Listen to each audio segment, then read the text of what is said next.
Hey, it is your buddy, Peace and Harmony with you here today. Much love going out to all the beautiful, empowered harmonizers. We are zooming in and focusing in on a great viewer question, and that is to understand a little bit more of the covert narcissist and really, I would say just sort of their preoccupation, the preoccupation of the covert narcissist, and how that becomes, it creates sort of a wedge or a divide or a disconnect in a relationship with them. The covert narcissist tends to be preoccupied with people might describe as, delusions or fantasies of success, grandeur, just sort of where they feel that they should be. So it's a very insulating sort of fantasy that will keep them preoccupied or always sort of running their life, running their mind, running their thoughts, and where they focus their attention. So for people who start to become close to them, they'll feel this emotional distance. They'll feel that they're sort of pushing others away, or that they're sort of, creeping back into their own, tower, or they're kind of creeping back into their own track where they sort of shut others out. Others just sort of can't really penetrate a sort of emotional wall that goes up when they're in sort of this preoccupation mode.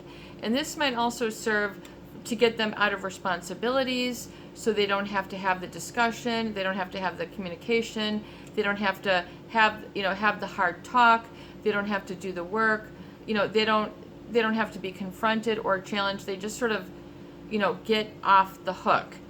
And so it can be a real avoidant tactic, avoidant personality type. And so they never really then have to end up coping or dealing with a lot of things that other people then are required to pick up the moving parts or the missing pieces to keep their fantasy going. This is known as enabling, and where you just instead of sticking up for what you need and realizing that you're being neglected, or that you're not sort of getting your needs met, there's this disconnect, which then is really a sort of, it is fueled by a preoccupation with them that goes on in their mind, whether it's something that they need to do, something they need to build, something they need to create, a project, a degree, whatever it is that they sort of, they use that as a constant out. In other words, I need to work on this. I need to work on this project. I can't be there because I have to fix this. I have to get this book deal. I have to get this this part. Whatever it is that they're saying, I can't be all there for you because of this. And so they use it as sort of an all the time way to get out of things. I'm not good at that. I'm not ready yet. I need to do this before that. So constantly sort of pushing you off, just sort of, just we're not going to deal with it now. And then of course with certain things, if you don't deal with it, it just gets stronger. The mogul becomes a mountain. A little minuscule thing now becomes a big blow up issue. It's because if there's a constant avoidance, not dealing, not becoming to Jesus, not having a kumbaya moment, not being able to have that seep through, because of this preoccupation, sort of fills up their mind, so they don't have to fill it with anything else. So they can seem like they're always, even if you're out to lunch with them, here's the phone, in a car, they're on their phone, always, responding, taking pictures. I'll be with you in 1 minute, constantly being interrupted by their quote unquote importance.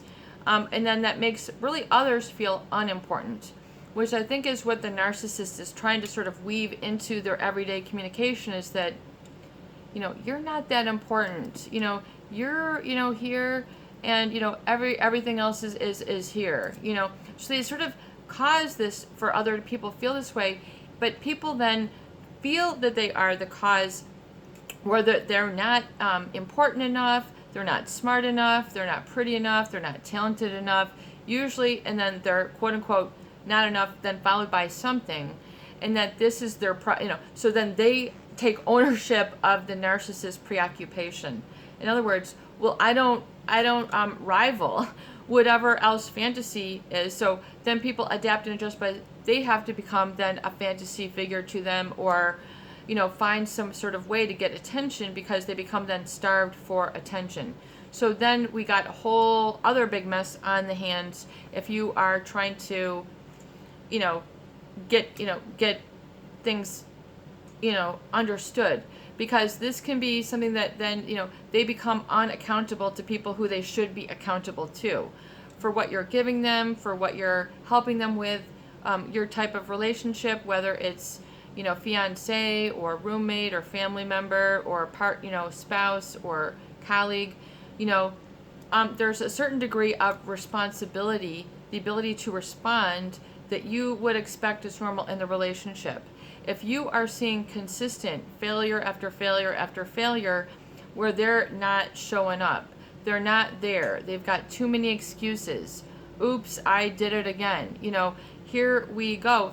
So then you can probably say, well, they're trying to elevate themselves by de-elevating you. This is how they roll. This is how, and then they cause that sort of gaslighting in others where people then begin to believe the narcissist rather than trusting themselves. Well, maybe they are right. Maybe I am not worthy.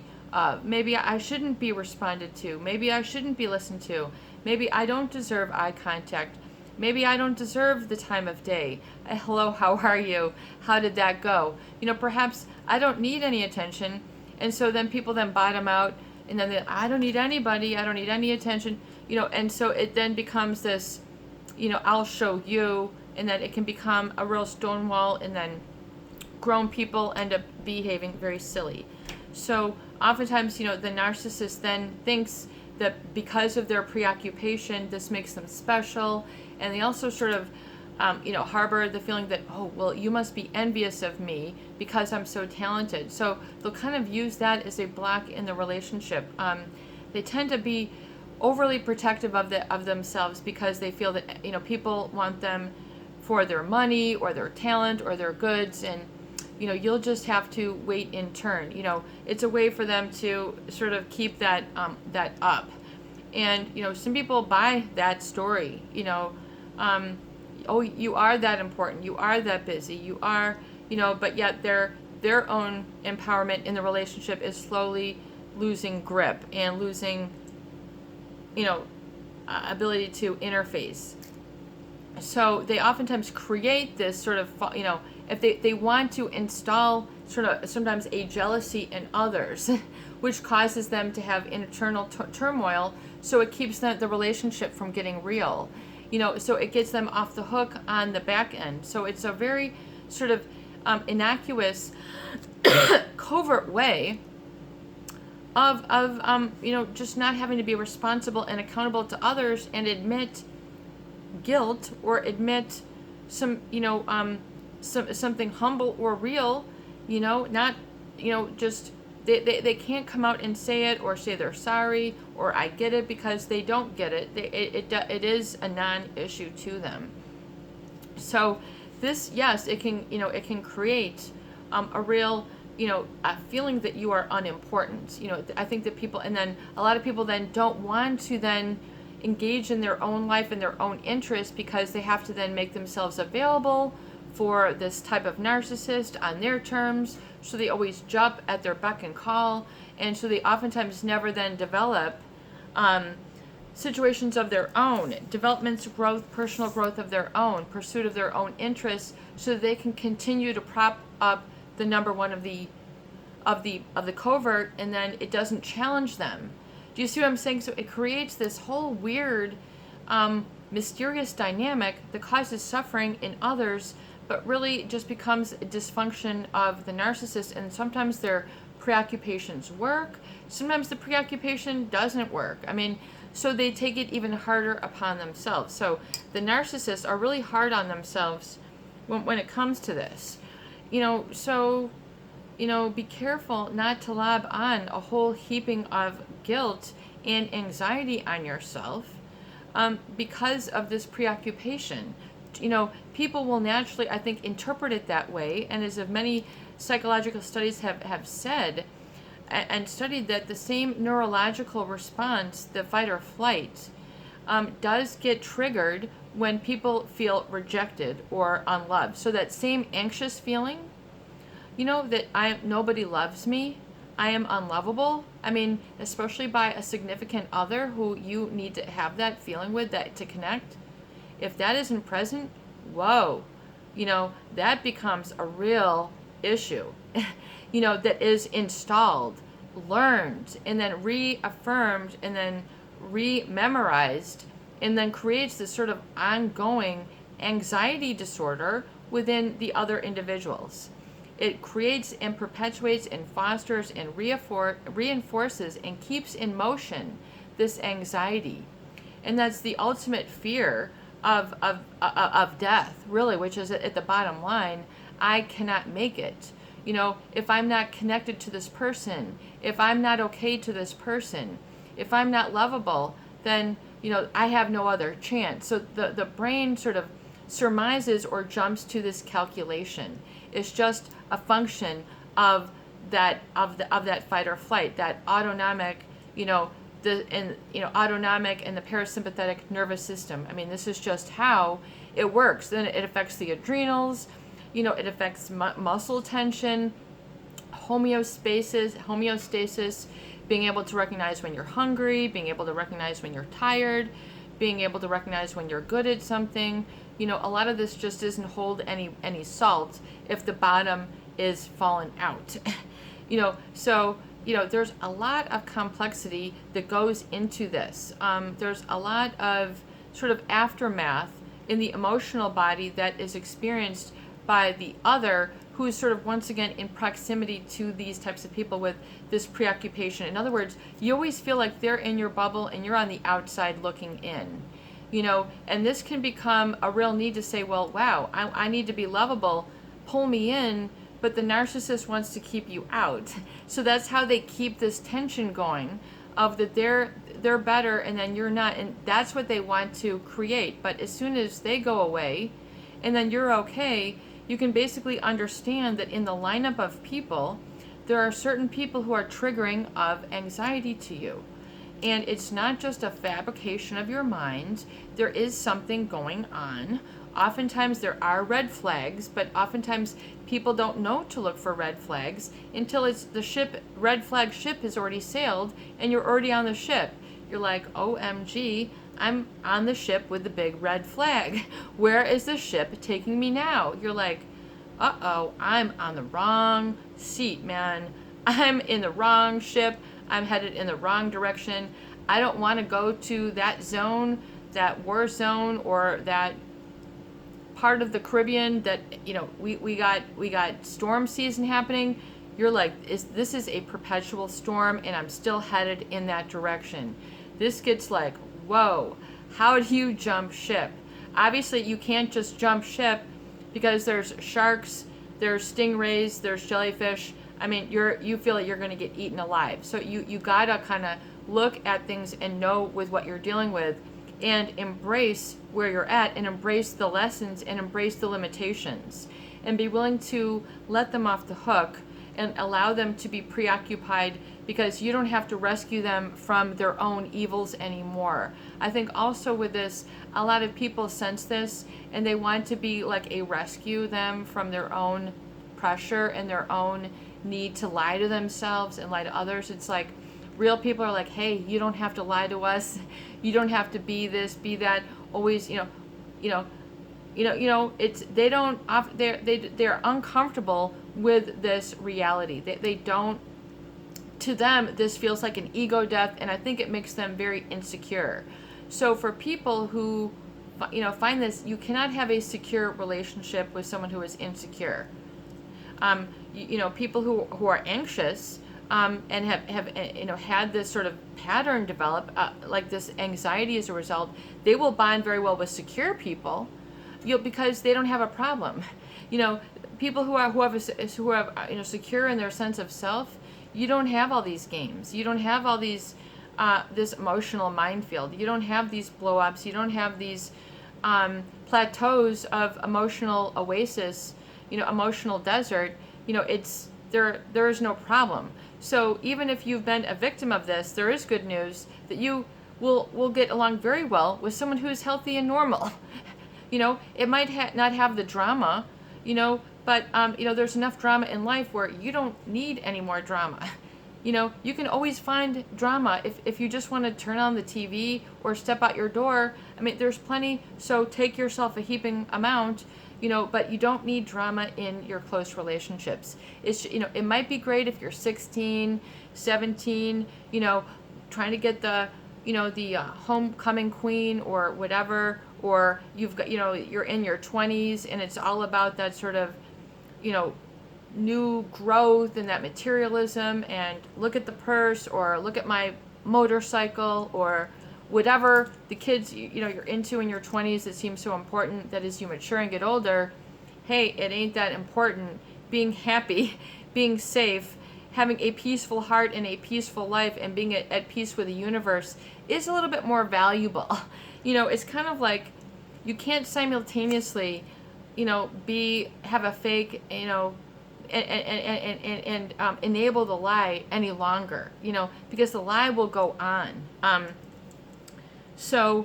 You have to realize then that you don't have to then rescue the narcissist from their own emotional wound. I think a lot of people get caught up in that. They sense their pain, they sense their pressure, they sense their, even despite that they just keep going, they want to lend a helping hand and alleviate that. But oftentimes they will bite the hand that tries to get close to them. So you gotta pull it out of the cage, pull back the hand. Stop, unfortunately, trying to help or support those who, eventually will resent you for trying to be in a relationship for them. They will then resent and misperceive the relationship. They'll say, you need me, or and it's just like, what, so they'll overperceive and then plant seeds of blame in the other party, because it can't have anything to do with them, because they're so arrogant, entitled, they're living the facade that I'm living the fantasy, so they might try to always get away with things other people can't get away with their drinking, with their drugging, with their finances, with their routine, with their relationships, cheating, but because of me, I'm entitled. I've got the carte blanche to do whatever I want. For a lot of people, this becomes abusive. This becomes neglectful. This becomes hurtful. This becomes intolerable. And people have oftentimes ground down their standards so low in order to sacrifice to help, that it's very depressing to be like, wow, this investment of my time did not really give me anything in my hand that I have to show for it. In other words, you feel like you've just, maybe lost a period of time of your life. But oftentimes it's a very, very, very valuable lesson if you can embrace the lesson now, because they will take advantage of others to get what they want. And you would think, would they really? But they will. And so you don't want to feel the victim and take their preoccupation as an excuse, and we won't meet the kids then until after this, or we won't do this and this until after that. We'll put off the trip, we'll put off the engagement, we'll put off the business, so you might have gone through a lot of this, making amends for them, which oftentimes is in the name of love, which becomes, from this very rich altruistic place and belief and support of the narcissist. And then you go, wow, I kind of have believed in a fraud, or I've believed in something that did not pan out. So it becomes very scary. It'll create a lot of anger. It'll create a lot of, resentment, which you need to purge and get out of your system. You have the right to be angry. You have the right to understand what it means to be deceived or duped, or have someone with a double or triple life, in that they did not follow through, and they didn't have an ability. So you can't really get mad at them because they don't have this ability. You're just now arriving or waking up to the discovery that that is their limitation, and so it is. And the sooner you can accept it and just say it is what it is, and I don't have to fix it, I don't have to rescue it, but I don't have to be a victim, then you're on your way. You're on the right road. it might hurt to say goodbye. It might hurt to say no. It might hurt to stop doing what you're doing because you have to redirect your focus. The things that you usually did to focus on that would make you feel good, that would help keep that relationship, you have to kind of cut back or cut that type of communication off entirely. No go anymore. It ain't gonna work. It ain't flying. It ain't working. We're not doing that anymore. So it has to be a real energetic shift and an awareness of, I get this. I see this now. I know what I'm dealing with, and I no longer have to prove my self-worth by over-accommodating and fixing others.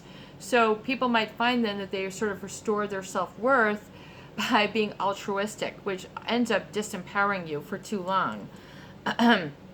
So, you no longer want to be monopolized or belittled. So part of that, and I'm just looking here at some of the symptoms, at the Mayo Clinic, monopolize conversations and belittle or look down on others that they perceive as inferior. So you'll get these sort of jabs, what I would call sardonic or sarcastic, like deeply dark sort of jokes about you, making fun of you.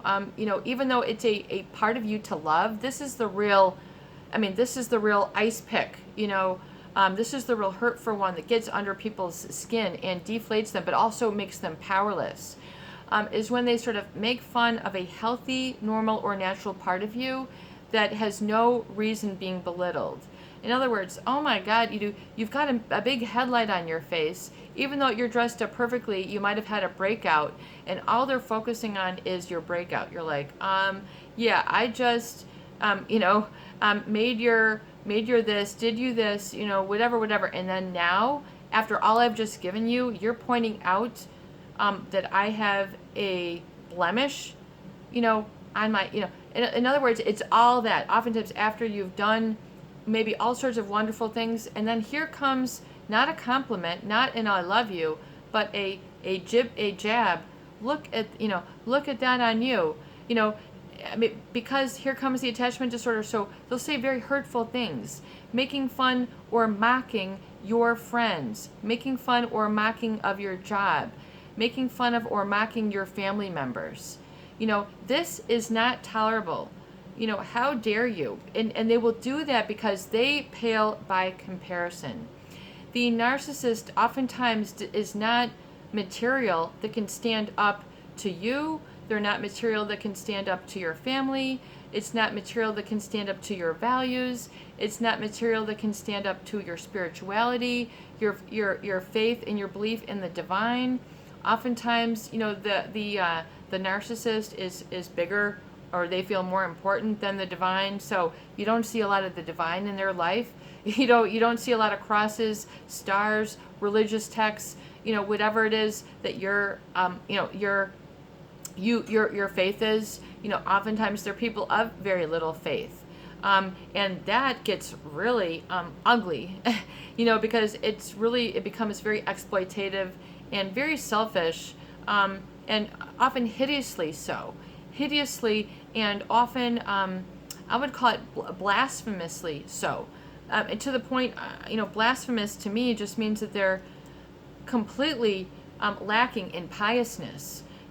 Pious, these are all words to me that are really rich emotional states. When you have reverence for like the environment, that's not created by man. If you can look up at a big storm cloud and go, man, these are the clouds of Michelangelo. Great Joni Mitchell song. It's just like, Michelangelo tried to draw these things, or the human body and all of its profound systems and glory and inner workings, and showing how it is balanced and a fine divine tool. I mean, your body is a creation of the divine. I mean, do you know what I'm saying? So there's like a certain degree of reverence that puts you in your place, and it's like, you know what? I don't know it all. There's something bigger in life that knows more than me and is trying to shape me in my destiny. Like a sculpture. Chiseling away the bad so you can better see the good, or taking the block of marble, chipping away and hollowing out the negative so you can see the positive relief within.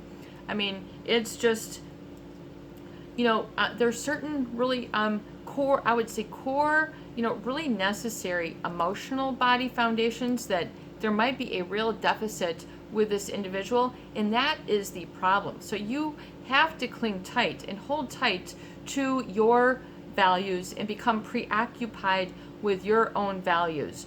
What is important to you, what you love. Do not ever let this toxic type of individual get in the way, get in your head, create a dagger in the heart.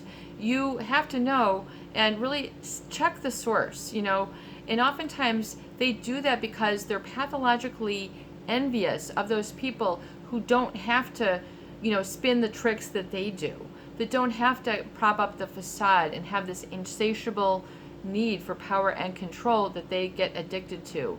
You might not be an addictive personality, so you are not going to be an energetic match to this type of, preoccupation and sort of fantasy life. Give them the right. They have the right to live this way. Go on your merry way. You can go skipping to the tulips to the sound of your own drum, and having sort of integrity in your heart, knowing that you are the real deal, that they will oftentimes reject you because they will pale in comparison.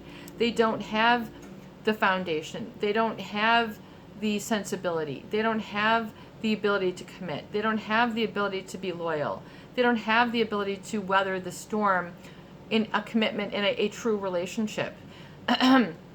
They do not have the material.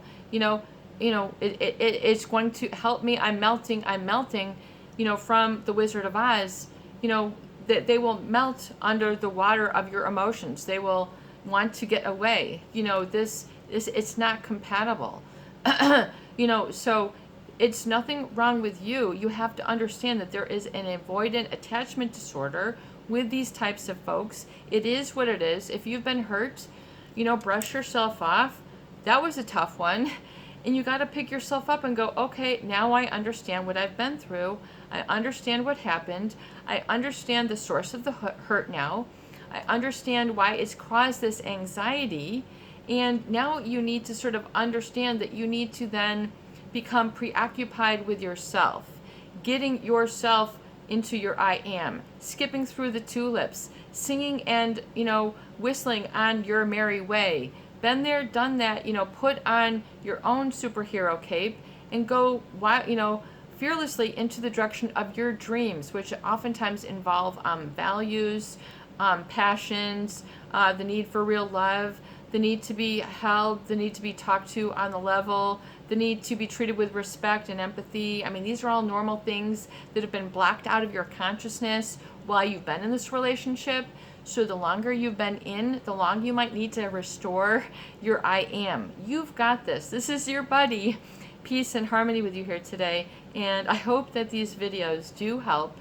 Please share, please subscribe, and for goodness sake, please donate for more great tools, videos, discussion, and support.